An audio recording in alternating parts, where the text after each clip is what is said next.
तळ्यावरती मित्रांसोबत मासे पकडायला. हे बघा आपल्याला एवढा मोठा बिग साईजचा मासा लागलेला आहे. रहू हा गोड पाण्यातील मासा लागलेला आहे आपल्याला. तर चला साफ करूया आणि नंतर तुम्हाला पुढल्या व्हिडिओमध्ये दाखवतो.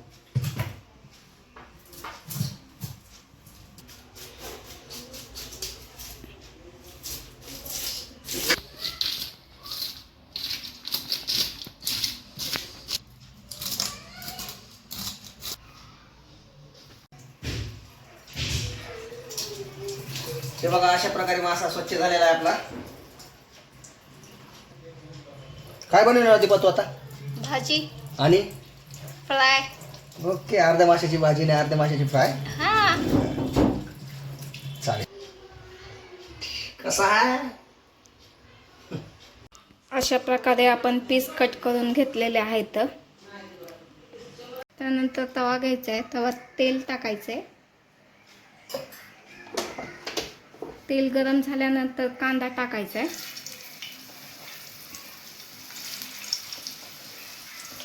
हलकासा ब्राऊन करून घ्यायचा आहे कांदा. त्यानंतर खोबरं, मिरची, लसूण, कोथिंबीर.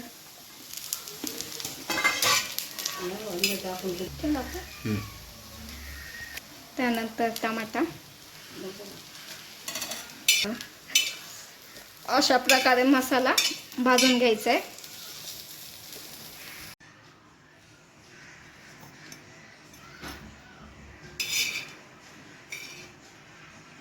मिक्सरमधनं मसाला काढून घ्यायचा आहे एकदम बारीक. थोडंसं पाणी टाकायचं.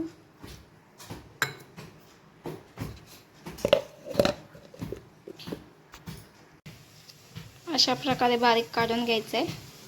असं सेवन मस्त झालं का? कढया घ्यायची आहे. कढयामध्ये तेल टाकायचं आहे.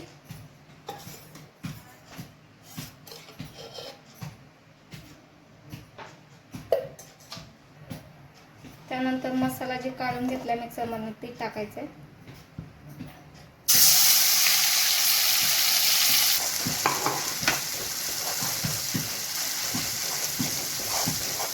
तर आंबाडी टाकायचे. कसा आलाय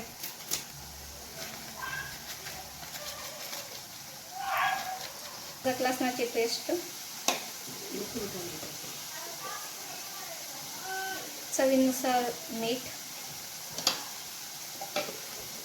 हळद. त्यानंतर थोडंसं लाल मिरची पावडर,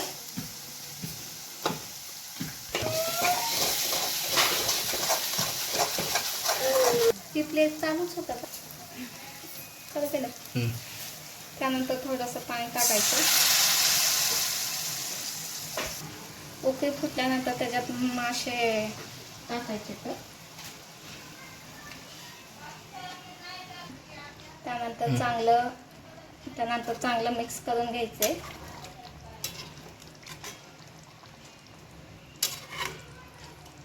त्यानंतर थोडं 5 मिनिटासाठी प्लेट झाकून ठेवायचे. 5 मिनिटानंतर प्लेट काढून बघायचं. भाजी थोडंसं खाली.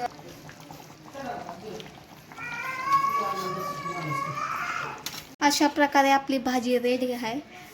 तुम्हाला माझी भाजी आवडली असेल तर माझ्या चॅनलला लाईक, सबस्क्राईब करायला विसरू नका, जेणेकरून मी जी रेसिपी करेल तुमच्यापर्यंत पोहोचू शकेल. धन्यवाद.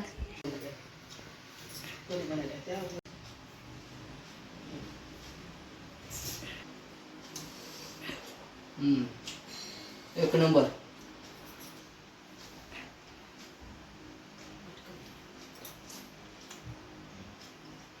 एक नंबर बनल्या.